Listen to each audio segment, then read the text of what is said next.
Sa loob ng Unit 6, si Julia ay nagpakawala ng galit. 3 mamahaling baso ang ibinato niya sa marmol na sahig. Nabasag, nagkadurog-durog ang mga iyon. Umiiyak na pinulot niya ang mga bubog na malalaki. Ang maliliit na halos pulbos ay winalis niya at itinuloy sa trash can. Bigla'y nagulo ang mundo niya ni Richard, kanyang naunawaan. All the while pala ay may damdamin sa kanya si Richard. Noon pa man daw nasa Bicol sila. Magkapit-bahay pa pala sila ng binata ay may kinikimkim ng pagmamahal ito sa kanya. Oh shit, usan niya. Nakita ko pa ang ginusto ni Richard. Masasaktan ka lang. Magdurusa ka lang. Kinapa niya ang mga labi. Doon siya hinadkan kanina ni Richard ng matagal. At ngayon niya naalala. Nakita na yung nakapikit ang mga mata ng binata sa buong sandali ng paghalik nito sa kanya. At hindi po ang inihahatid ng halik na iyon, kundi mainit na pagmamahal. Niyakap siya at hinadkan. Bukod doon ay wala na. Hindi siya binastos. Hindi ginalawang masiselang bahagi ng kanyang katawan. Malingang paratangan ni si Richard na nagsasamantala ito sa kanya. Kanyang naunawaan. At naalala pa niya sa buong 15 o higit pang segundo na siya hinahalikan ni Richard. Wala siyang ginawa kundi itulak ito ng 3 ulit. Pero sa dakong huli ay nagpaubaya na siya. Kalit na hinintay na lang natapusin ni Richard ang ginawa. At nang matapos sa siya nanampal, nagsisigaw dito. Ang loko at inintriga pa siya. Kanyang naisip. Sinabi pa ni Richard na wala na raw gana sa kanya si Rebecca, na kaya raw hindi na regular ang pagpunta ni Mr. Laredo sa Unit 6 ay dahil nga nagsasawa na ito sa kanya. Napalunok siya. Ang galit na iniukol niya kanina kay Richard at kung bakit naibsa na yata ay humuhupa na yata. Ngayon kay Mr. Laredo siya nagngingit-ngit. Kay Rebecca Laredo siya gustong magsisigaw ng kanyang nararamdaman. Kung totoo ang sinabi ni Richard na nagsasawa na sa kanyang mababatas, ibig sabihin hindi siya totoong minahal nito. Kanyang naisip, pinaglaruan lang pala siya nito, pinaasa at ginamit. Sinimsim lang ba ni Rebecca ang kanyang bangot ng magsawa na ay paminsan-minsan nilang kung sisiputin na itanong na ng dalaga sa sarili. Umiiyak na pala siya sa galit. Kinuha niya ang telepono at sinimulang i-dial ang numero sa bahay ng matandang lover. Naaalala niya ang sabi ni Richard, huwag siyang tatawag sa bahay ni Rebecca. Dahil baka misis nito ang makasagot. Wala siyang pakialam, sabi niya sa sarili. Basta't kailangan niyang makausap agad ang lalaking iyon. Sa malaking bahay ng mambatas ay nagring ang telepono. Nasa mahabang sopa si Mr. Laredo at nagpapahinga. Katatapos lang nitong magbasa ng dyaryo at ilang magazine. Si Mrs. Laredo na nanonood ng pelikula sa video cassette recorder ay tumayo upang sagutin ng telepono. Pero naunahan ito ng maagap na maid, si Aling Ason. Ako na humam para hindi na kayo maabala. Sabi nitong magalang kay Mrs. Laredo. Nagbalik sa panonood ng ginang. Hello, malakas ang tinig ni Aling Ason. May kinaha ng kanyang pandinig kaya nahirating inilalakas ang tinig kapag nakikipag-usap sa telepono. Buo ang loob ni Julia. May I speak to Mr. Laredo? Sino po sila? Tanong ni Aling Ason. Sabihin mong si Julia. Po, ano po? Julia, sabihin mong Julia.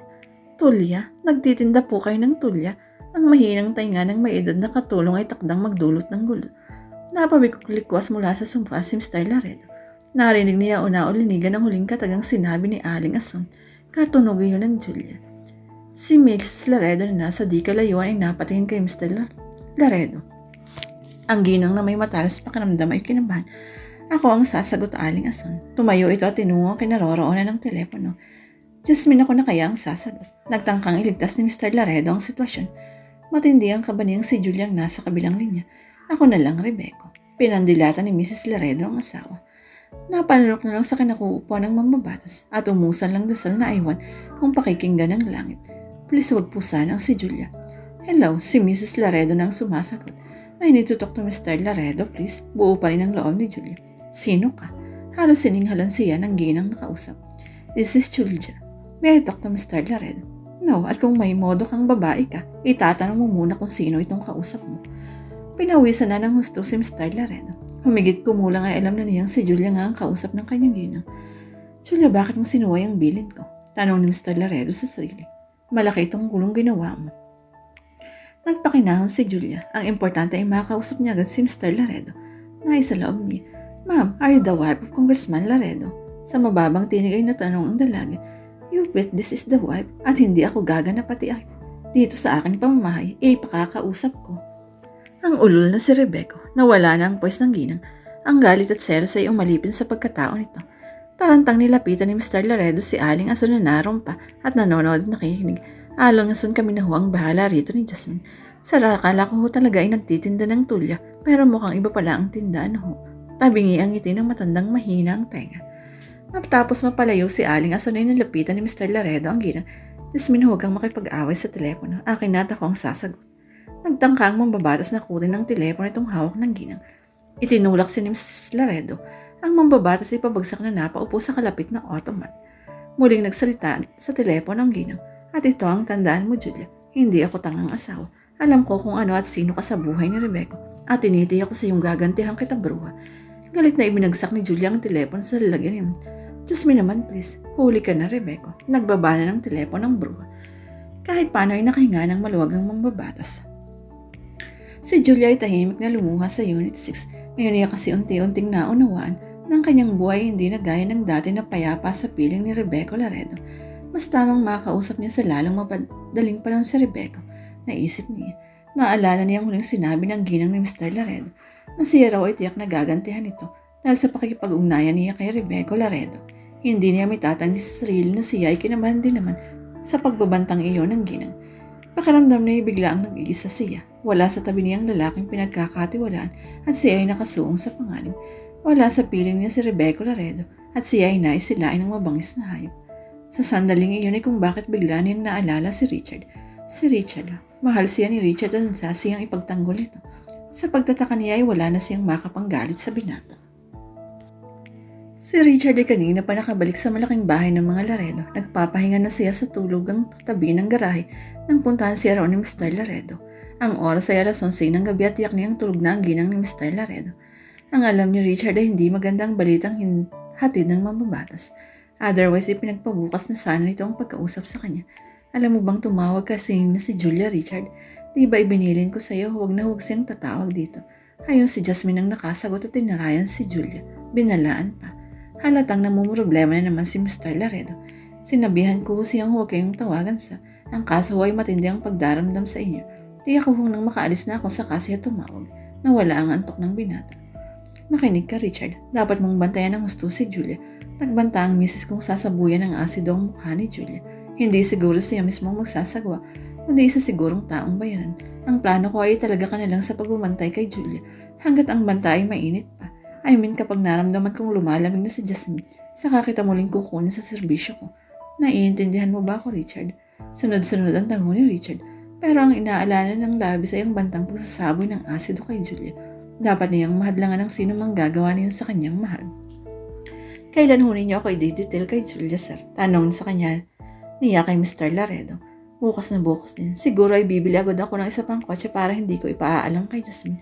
Ang kotse ay sa parking space ng Unit 6 may gagarahe. Ako naman ay pansamantalang kukuha ng ibang driver na magsiservisyo sa akin at sa pamilya ko. Sasabihin ko kay Julia na payagan kang tumigil muna sa libreng room ng unit niya. Kung gabi, napalunok si Richard. Ang palagay ba ni Mr. Laredo sa kanya ay isang santo, isang lalaking hindi marunong matukso, na isa loob niya. Papayag naman ho kaya si Julia, sir. Babae yung tao, ako ho ay lalaki. Baka ho masagwang tingnan. Hinayag ni Richard ang agam-agam. Napag-isipan ko na rin yan, Richard. At naisip kong ikuha ng katulong ng babae si Julia. Baka 2 or 3 days from now yung naraw na kay Julia ang buwid. So wala nang problema na dumuon ka man sa gabi, Richard.